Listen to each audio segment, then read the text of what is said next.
My name's Katie Mack. I'm an assistant professor of physics at North Carolina State University and currently a Simons Emmy Noether Fellow at the Perimeter Institute. I'm a cosmologist, which means I study the universe from beginning to end, from the smallest scales to the largest scales, how it evolves over time, and how we can explain what we see out there in the cosmos right now. The most likely thing seems to be that the universe will end in cold and darkness. What's happening now, as we can see around us in the cosmos, is that the universe is getting bigger. Galaxies are getting farther apart from each other. The universe is emptying out. And over time there will be more space between galaxies, and there will be fewer processes that form stars and form new galaxies. And the stars we have will start to fade away. The galaxies will start to decay. Matter itself will break down. And the universe will be left cold, dark, and empty in a process called the heat death. This is like 85% of the matter in the galaxy. And the actual stars and gas and dust is just window dressing.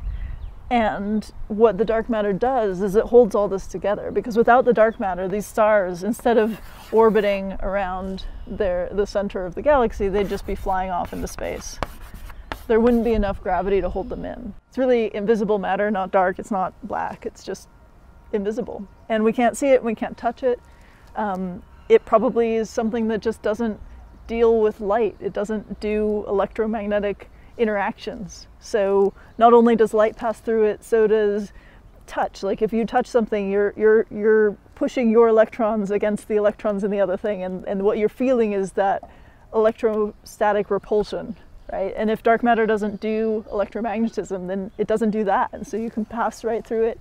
It can pass right through you. Dark matter is passing right through you right now, and you don't feel it, but it's holding the galaxy together.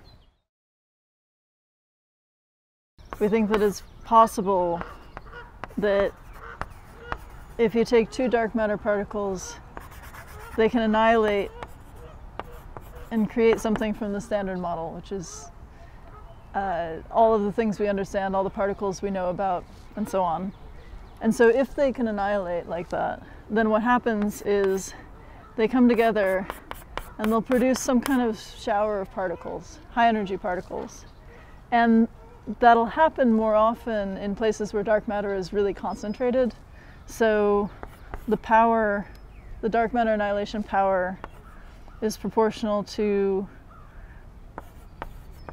the cross-section, inversely proportional to mass, and proportional to the density squared. And that means the higher the density, the higher the power by a lot. And so you expect that in places where dark matter gathers, in these dark matter halos, there should be a lot of annihilation happening in the center, and a lot of these high energy particles being produced.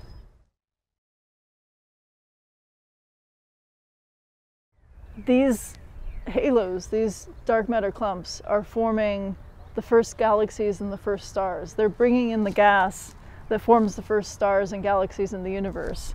And if something is happening in the centers of these halos, if you have this big sort of heat source, then that can push the gas out of the halos and delay when the first stars and galaxies form.